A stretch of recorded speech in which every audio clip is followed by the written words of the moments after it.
This is The Joe Gaither Show on BamaCentral.com.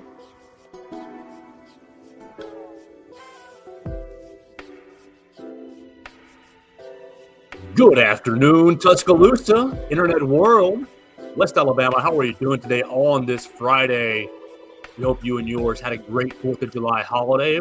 Mostly, we hope you kept it safe with all the fireworks. Hope you enjoyed great times with your family and friends. We're back in action on a Friday, 56 days away from Alabama getting its season started against Western Kentucky, and we appreciate everybody who's joined us today right here on BamaCentral and BamaCentral.com. We are a proud part of the Walsh Writing Network. You can follow us right there at BamaCentral or Alabama Crimson Tide on SI. We appreciate you watching us on YouTube, Facebook, or Twitter at Joe Gaither 6 or right there on the BamaCentral YouTube channel.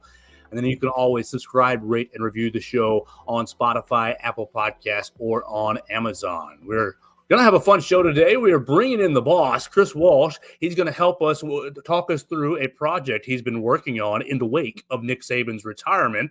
We're going to talk about the top 250 players. Well, maybe not all of them today during this hour, but we're going to talk about his ranking and his decision-making considering the top 250 players in the Nick Saban era. Before we do that, though, I want to tell you about my friend, Derek Daniel. Derek Daniel, State Farm agent up there in Northport. You can call him today for your home, life, and auto insurance. Everybody needs insurance, even if it's a hassle. Well, Derek will make it very simple for you. You can call him at 205-758-3391. If you'd rather stop by and see him in person, you can go to 4604 Highway 69 North, Northport, Alabama. Going up 69 South, just past Tiger Rock, you'll find Derek Daniel at 4604 Highway 69 North. So now with all the fun stuff out of the way, we'll find our friend and our boss, Chris Walsh, the publisher of BamaCentral on SI. He puts us on each and every day, and so we're very appreciative of Chris Walsh for giving us a little platform to play around and talk Alabama sports. You can follow him on the Twitter machine at Writing Walsh, but I'm sure he'd rather you just check out the website at BamaCentral.com. Chris, how are we doing today, sir? I'm doing great, and like you said, I hope everyone had a great 4th and safe 4th. Absolutely. Well, I appreciate your time today. You've been hard at work on a lot of different things, but what we want to talk about today is your project ranking the top 250 players in the Nick Saban era. And really, today's a perfect day, and it's a perfect time because right now, everybody who's interested in the top 250 players can find out the list is complete. The 1 through 5 got dropped on BamaCentral.com about 5-10 minutes ago, so you guys can check it out. I encourage you to check out who are the top 5 players in the Nick Saban era. You can let us know if you agree or disagree with his top 5 players right here in the comment section on Facebook, Twitter, or YouTube, or in the comment section right there on the article. We'd appreciate that as well. So, Chris, how in the world did you do this? My first thought and my first question is, what was the criteria you chose over to determine the top 250 players over a 17-year period? Yeah, it's well, let me start with just kind of taking a step back. And first of all, thanks for having me on. Really appreciate it. Love the show. The 5 years ago, we actually did a top 100 list. And a lot of people saw it. So a lot of people liked it. Created some interesting debate and discussion and so forth. And I had it in the back of my head of, we're going to have to go back and do this someday when Nick Saban's no longer the head coach. And when Nick stepped down, started thinking about is like, what can we do to kind of wrap up the Saban era if you could? And one of the first things that popped in my head is, okay, we got to go back to the Saban 100 and we have to do more. And the funny thing is, as it, like we did it, like I said, 5 years ago, and then 2020 happened. None of those guys in the 2020 team were on the list. So even back then, I was thinking about it as like, okay, if we add all those guys, we can easily do 125, and then it was 150. And I'd say about a year or two ago, it kind of 250 just kind of jumped in my brain. It was like, let's kind of think about that. And then Saban stepped down and it was like, okay, so let's look at 250 and see exactly what it would take. And what I kind of found once I got into it was, if you just go draft picks, all SEC selections, All Americans, the basic guys who got awards and so forth like that. I mean, you were talking, I think it was about 175 right there. And the more I thought about it, I think it was more than 175. But the more I got thinking about it, the more I was like, I don't want it just to be a list at the end. At the end, I want us to do something of like people that we want to remember, people that, don't forget these guys as well. And they've not been the best players. And some of them were, but it was just, these guys need to be mentioned somehow. So kind of started with that. That was the first 50. And we started posting those, I think about a month ago, if I remember right. And then it was just doing the rankings and the updates and writing the capsules and so forth. For the selection process, the thing that I had to always go back to as the basis was just accomplishments, what you did at Alabama. And when you talk about that, you got to count awards, you got to count statistics, you got to, you definitely have to count longevity. And that was a big factor with a lot of guys. And it was really, really tricky as we kind of used it as headlines sometimes. Like one that jumps in my mind is quarterback.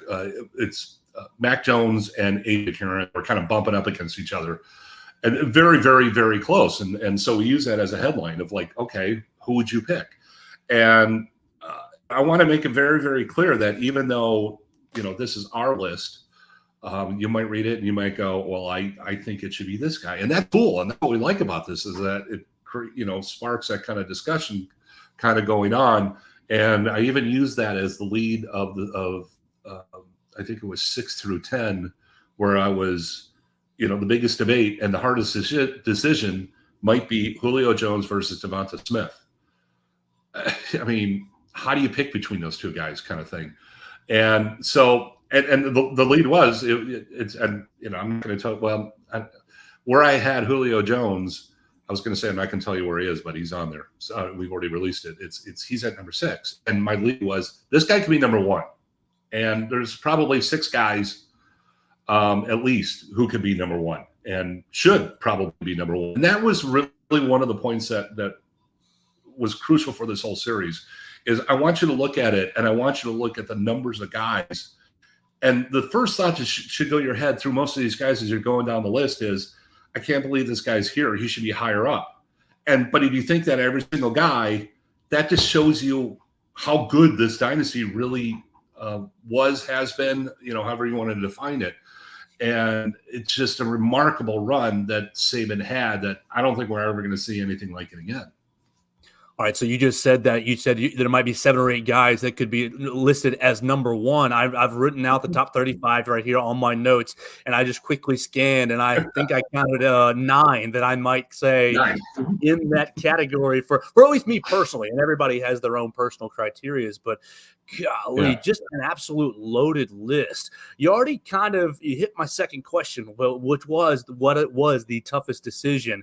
How did you determine, since the top 5 is now out there and you guys can read it at BamaCentral.com, we encourage you to do that. How did you determine Devonta Smith at number 5 over Julio Jones at number 6? Was it just the Heisman Trophy or something else? I think you have to look at a couple of different things. Julio I'm assuming he's retired. I don't know. Remarkable player. And if we were counting pro stats, it'd be the other way around, because I think it's pretty obvious Julio Jones is going to go into the Pro Football Hall of Fame. But is Julio Jones going to go in the College Football Hall of Fame? And the answer to that is no, he doesn't qualify. Whereas Devonta Smith definitely does. And that, for me, kind of in the back of my head, was one of the tiebreakers.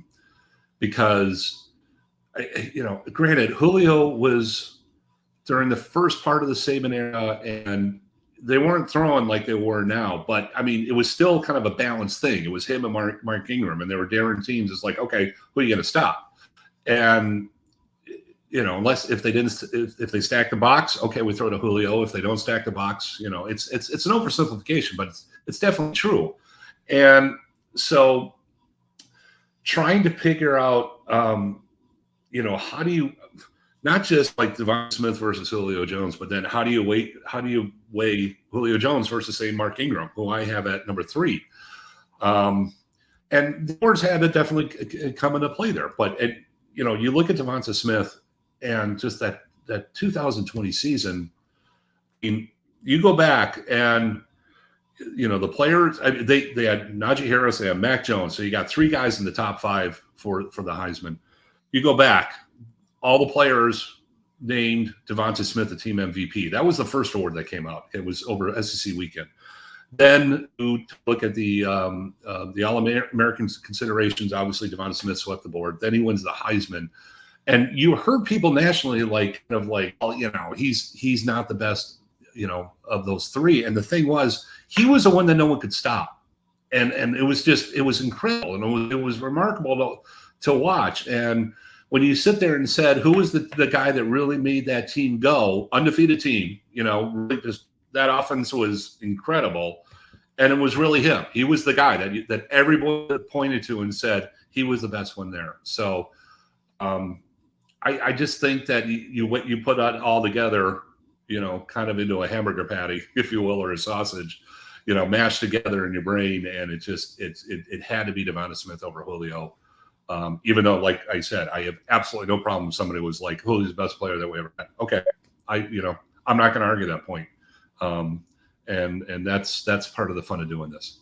Absolutely. It's a lot of fun and it's great. And really, I sometimes have a hard time dancing around with debates. Oh, who's number 1, who's number 2? Because like you said, so many great players. But we're right here on the track with my biggest problem with your list. Najee Harris at 16. Najee Harris, yes, I take your concept of who is the toughest to stop, but the running game starts everything. In that 2020 season, you stack the box and you leave Devonta Smith on one-on-one, and of course he's going to beat your corner. If you play the Arkansas style, Arkansas in that year basically played drop 7, drop 8 coverage, and Devonta Smith didn't. That was one of his weaker games in that matchup. But Najee Harris just ate you alive, 6 yards a pop, death by 1,000 cuts. I'm biased. I love Najee Harris. I think that he is the most complete running back in the Nick Saban era. I know Derrick Henry has the one single season that is absolutely undeniable, and really 40 rushing attempts down at Auburn really kind of puts you over the top there. But if I was starting a football team and an offense, it would be Najee Harris. So how did you really, at 16, the career, the all-time career rushing leader. And really, he's left on the bench his freshman year, frustrated with his role. Maybe I'm going to transfer out. That 2017 season, he's a 2-time national champion. He's the career leader in rushing yards. He's got all kinds of career accolades. That's my man. 16's too low. Yeah, but you look at the top 15, and I can sit there and go, they're all too low too. The guy like right in front of him is Patrick Surtain, who was phenomenal cornerback. And like I said before, one of the really tricky things that we had with doing this is how do you weigh one season versus, say, 4 seasons? And I mean, look, Najee's great running back, and the one thing that I love about him, and you mentioned it, is that he's a guy who can do everything. I mean, I think Derrick Henry had 1 reception in his entire career, if I remember right. Whereas Najee, he was always a threat to catch a pass and so forth. And make a very valid point. And I really can't argue against it. He's a terrific running back. He should be higher on this list, But, part of my selection process was first do the positions and then do the big pick, do it together. Do it like I was thinking, it was like I was doing a draft, and it's like I would go across the top line and be like, okay, who am I taking? And then once I got the list together, I would tweak it, because you would look at two guys next to each other and you'd just be like, nah, that doesn't work, kind of thing, or this doesn't work.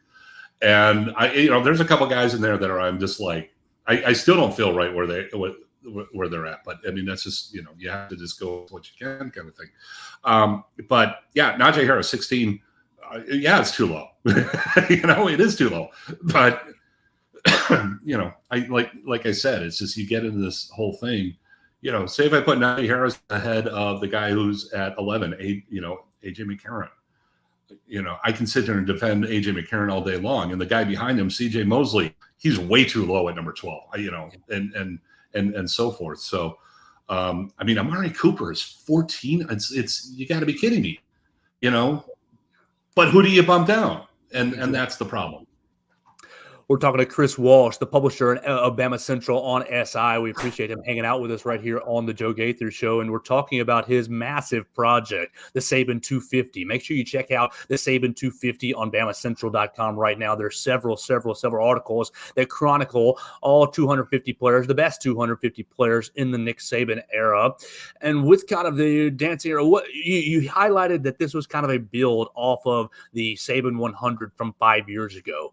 How difficult was it? How much did you see changes from that 100 when you added the last 5 years? I mean, you've got the 2020 team that was absolutely loaded. You've got Bryce Young, even there, as the Heisman Trophy winner. You've got a lot of Will Anderson as a great player as well. How much changes did you see from, or how difficult was it for you to kind of slide some guys down from the Saban 100 to now the Saban 250? Yeah, it was hard, and there was. Alabama's been in the national championship picture every single year. So you're talking about 5 quality teams, a lot of players. It was in some cases it was incredibly difficult. Yeah, like I mentioned, we didn't have the 2020 team, because when I did it the first time, I was like, no active players can be in here. It's you have to have kind of the cutoff. This time there are active players, although there's only a couple who really were kind of, spot where you went, okay, that's really noticeable, including, a certain quarterback who I'm looking at going, okay, he's definitely a year from now, he would be much, much higher. And that's, it's just because his resume is incomplete. You just have to sit there and go, this, I know what I know kind of thing. So, it was hard. It was incredibly difficult. And I mean, even, with the initial 100 list, I went and I started it from scratch. So there are some changes from that list, this list, where, after, going back 5 years later, I was like, this isn't right. These two guys, it's not, they need to be switched and so forth. So it wasn't just like I took the 100 and just like, okay, let's just slide everybody in and just add. It was like, like I said, starting from scratch, doing it all over, doing the whole process again. And thankfully, I kind of went back and looked at the 100 list, and there weren't that many changes where I just went, you know what, I don't think I have that right. But there were a few. So it wasn't just that cut dry. And with this project, I mean, you've been working on it for quite some time since Coach Saban retired in January. Did you elicit any outside help, or was this all from the mind of Chris Walsh?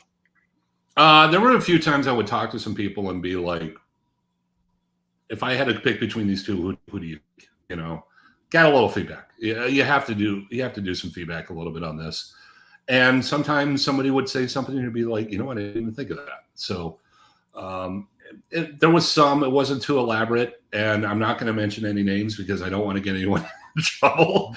But and there was some times where I remember what the people were like, and I remember what how they handle themselves and so forth. And you might look at somebody and go, this person's lower than I thought they were going to be, and you have to kind of count everything, off-field issues as well, and so forth.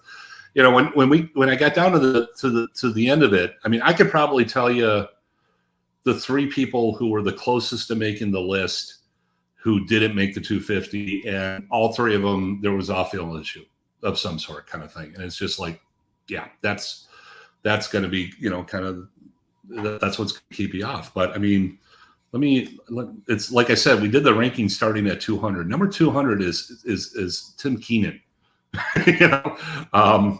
who is still on the team. And next year, if we were going to do this again, he would be higher. But, there are some guys down the end. You're just like, these are really, really good players. All right, so we'll keep it going right here. My biggest issue with sports that I battle myself is recency bias.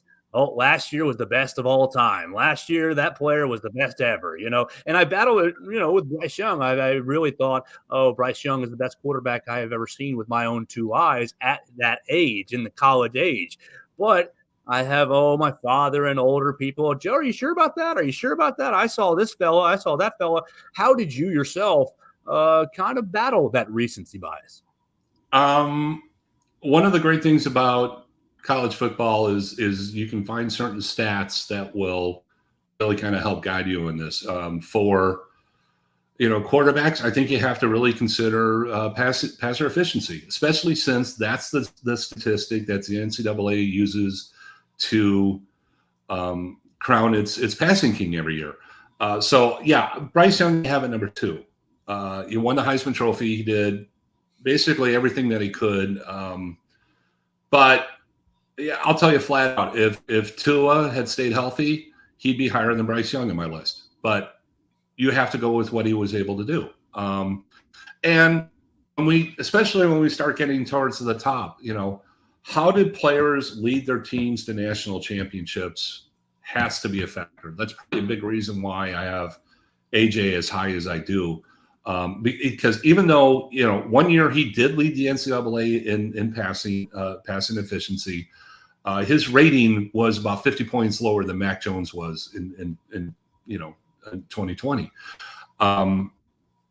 So that's just a good example. For like running backs, one of the things we're going to look at is fumbles. It's how well were you able to hold on to the ball, which, it's like going back to the wide receiver discussion with Julio Jones. Julio never lost the ball. That was one of those things, and that's something that I kind of weighed. But we've already had that discussion. So, but it's I think you have to kind of think about the times, think about how the game has changed. I tried to keep that in mind with the defensive players, like with tackles. And surprisingly, the tackle numbers really haven't changed that much, even though Alabama's defenses have been on the field a lot more in the last few years. It's some ways you can kind of pull and compare a little bit, and sometimes you just have to just curl up in a ball and just throw it over your shoulder, and you go with more of the how do they compare with their peers on other teams, because that's just the best information you have. All right, so you talked about your mental debate between Devontae Smith and Julio Jones, and you talked about the debate between A.J. McCarron and Mac Jones. I personally think you got both of those correct. But what was your favorite part about the series? Was it some of the lower guys and the 170s and the 200s? What was your favorite part about, all right, I'm determining this and this is my favorite mental debate? Yeah, well, I mean, I had a lot of fun at the bottom with getting some of those guys listed who were really fun to cover and just good guys, and it's like, I'll give you an example. Will Lowry was safety. He was a guy who really came kind of, I don't want to say came out of nowhere, but it was, this guy contributed as a starter. And like, you looked at him and you knew he was not an NFL prospect. But I kind of had a running joke about how we should be up for the Heisman that year. And he heard it and he laughed. He thought it was funny, which is great, and he's the kind of guy, if I had a college football team, I'd like a guy like him on my team. Kind of responsible, smart, hard worker. Huh? He's smart, hard worker, just good guys. And there's a bunch of those later on in the team. And there's a couple guys in there that I'm sure that, people are like, what are you doing with that person there? And without using names, but, there were there was an offensive lineman last year who is now at another school. And I have him in my 50 to remember. And, it's kind of like, what are you doing there? And it's like, look, the guy was a starter for a couple of years, and 2-year starter was really kind of an important line for me. Like Drew Davis was it was a 2-year starter at right tackle years and years and years ago. He went to law school, and really good guy. And he's one of those guys that a lot of people don't think of, but he was there as one of the building blocks for the first couple of seasons. And so I have him in my, 50 guys to remember. It's fun for me. But on like the flip side of that, Kendrick Law's on there. I love watching that guy play, and it's just, he's the kind of guy that, just the way he hits, the way that he plays with a lot of passion. I really, really like. So I'll admit it at the end. It's not the best players sometimes, but it's guys that they should acknowledge somehow. Well, it's Chris Walsh's Saban 250, so you can make the list however you like. So I appreciate that. Right. The last guy that I'm going to specifically ask you to defend is number 60. Will Reichert at number 60, the all-time NCAA leader in points, the fellow who changed really the culture around Alabama kicking. Now, we'll see if that culture sustains after him. But Will Reichert at 60, specialists are tough. They're really tough to determine how their impact. Yeah. What was your mindset behind putting 59 other players ahead of Will Reichert? Well, let's mention the two players around him first, because this will give you the kind of the perspective of really how much I do regard him. O.J. Howard is number 59. Right. That's the best tight end that Alabama had. And right behind him is Brian Branch, who is a terrific safety. So it's not like I'm sitting there kind of going, Will had a terrific career. I will admit to you this. When I was putting this together, there was a time where I was ready to take all the special team players out of it and do a special teams only listing, because it's just, how do you compare these guys? How do you compare Will Reichert to O.J. Howard? It's if you ask a coach, who would you rather have? I know what Saban would say, and that's not disrespectful, but there's a reason why there aren't many scholarships given out to special teams players. Right. So it's you can look at it a couple of different ways, and like with a lot of different guys, he's too high, he's too low. It's just kind of a judgment call there. I think you got to get him up, pretty high, obviously, because like you mentioned, he had an extremely successful career. And I'm originally from Minnesota. I'm a Vikings fan, so there you go. Really enjoy. I love that I'm going to be able to root for him. Because the Vikings haven't had any Alabama players the last couple of years, and got a couple good ones now. So it's long snappers. How do you put long snappers in here? So I think there's one long snapper in the top 200, and then we've got like 4 in the special teams players to remember. Punters, same thing. Which I'm going to tease something real quick. When we do we're going to do. Did I mention the Al Saban team that we're going to mention before we recorded? Yes, before we got started. So yeah, this would be a great time for you to start teasing how we're going to go from the 250 list forward. There's actually going to be 5 stories next week that take the 250 and take things to the next level. And one of them is going to be, and I believe we're going to do this on Monday, is a new all-time All Saban team in Alabama, and we're using the rankings as a basis for it. But I'm going to tell you a hint right now. At the end, on the 5th team, there's going to be kind of a joke on someone where I'm sneaking them in, and I'm going to be very obvious about it and why I'm sneaking the person in. And it's going to be in the special teams listing. So you might want to check that out. But we're going to go 5 deep. First team, second team, third team, fourth team, fifth team. We're going to do this like nobody's ever done it before. And I mean, you just real quick, there's going to be 5 quarterbacks on this list. So you can go right down the list and you know who the quarterbacks are. Bryce Young, Tua, Jalen, Mac, And then, you're already going, it's like, wait, Mac Jones is going to be the fourth team. I mean, it's like, come on. AJ, I'm sorry. It's AJ's higher. So you have Bryce, Tua, AJ, Mac Jones, and then Jalen in your list. Yeah. And it's just, you just kind of go, whoa, and that shows you, I was going to do like, I was going to release here's our rankings position by position, and that Donnie is like, nah, let's not do that. Let's have more fun with this. Let's do an all Saban team instead. And you'll just see it right there. And I looked at the second team and I was like, I would take on. I mean, it's an incredible team, and the fifth team is pretty darn good too. So look for that on Monday. So, anyways. I'll take your fourth string running back over anyone. So we're ready to go on the fourth team.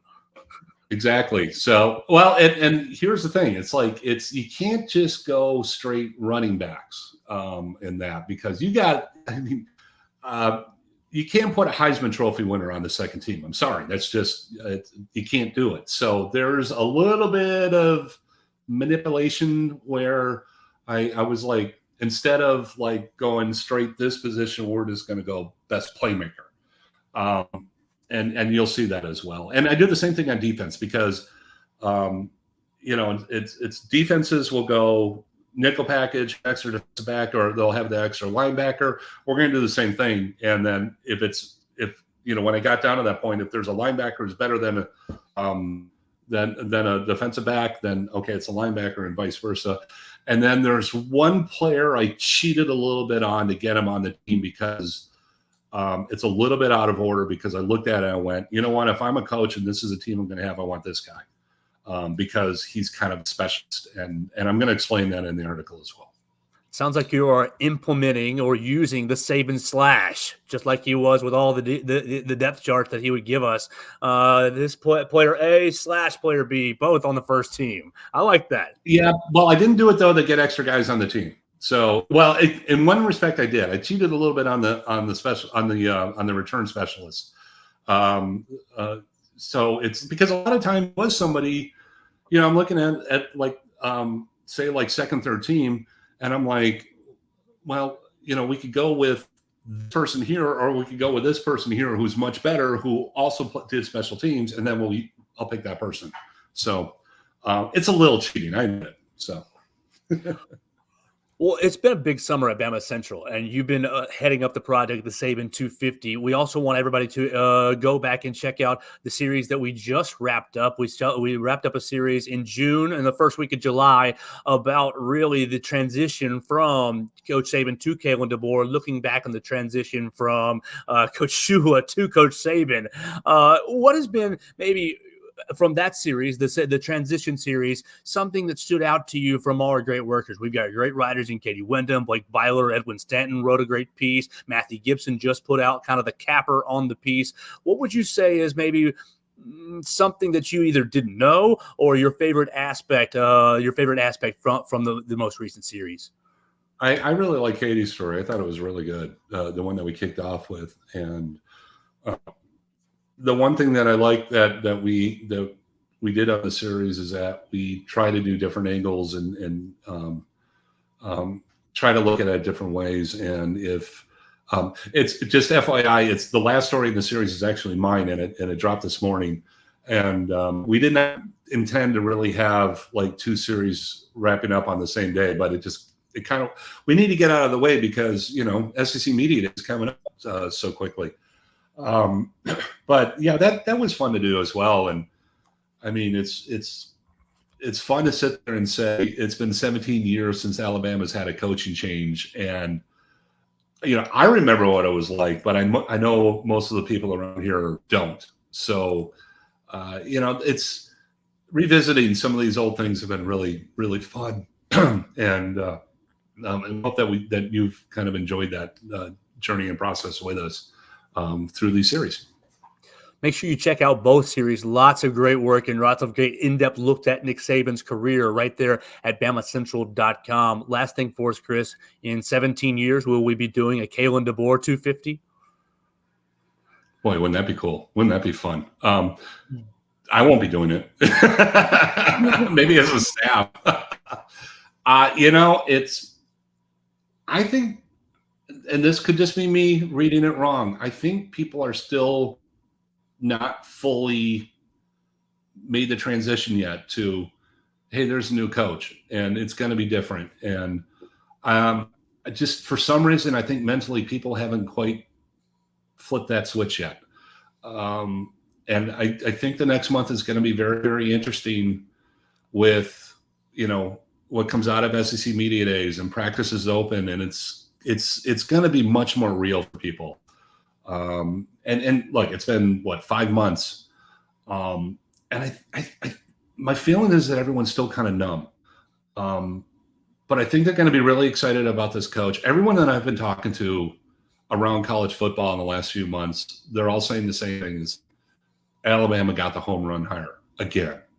And Saban's still around. He's helping out a little bit. I mean, look at this recruiting class that they're putting together. It's unbelievable. Wow. I wouldn't write off Alabama in any way, shape, or form. This is going to be a very good team again this year. I think the whole key to the season is just how well things mesh and come together, and that's on every single level. But they have to get going and start practices and all for that to really happen, because it's not just the coaches and the players, it's the support staff and everybody else, and the new offense, the new defense. It's going to be fun to watch. It's going to be very interesting, and it's going to be different, very different. And college football as a whole is going to be very different this year. So it's going to be an incredible season just to even just sit and watch. Absolutely. And it's going to be very interesting to follow at BamaCentral.com. We'll be all over it. We've got our travel schedule kind of put out recently. Thank you for that. And so we're ready for the new football season, SEC Media Days in about 11, 12 days. So it's going to be a lot of fun out there in Dallas. Chris, I cannot thank you enough for everything you do for me personally and just for all the Alabama fans. They don't really realize it, but you are leading a ship that I really, really appreciate being a part of. And I mean, Joe, you're doing a fantastic job. I keep telling this, whenever we talk, and Katie's terrific, and we've got Blake and Edwin, and so forth down the line, and we've done well enough that the people at Fan Nation is actually in the next 10 days is going to be rebranded. It's going to be called On SI. Don't tell anyone, that's a secret, by the way.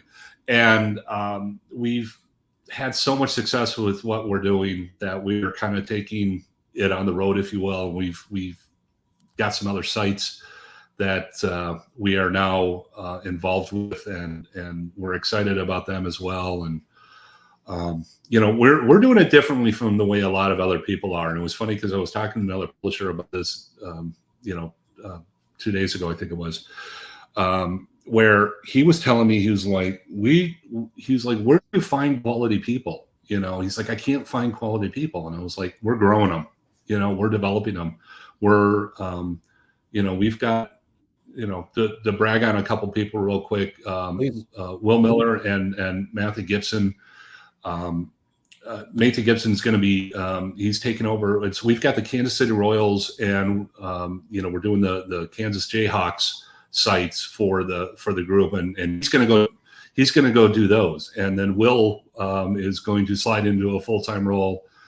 And it's been terrific. And we've got such a strong staff, and we're only just getting better. And that's what makes it really fun is people like you, Joe, and hard work, love what they do. And it shows, in our coverage, and it really stands out, I think, in that respect from a lot of other sites. And we still want to get better, and we're going to. So come along for the ride. We're going to have a lot of fun.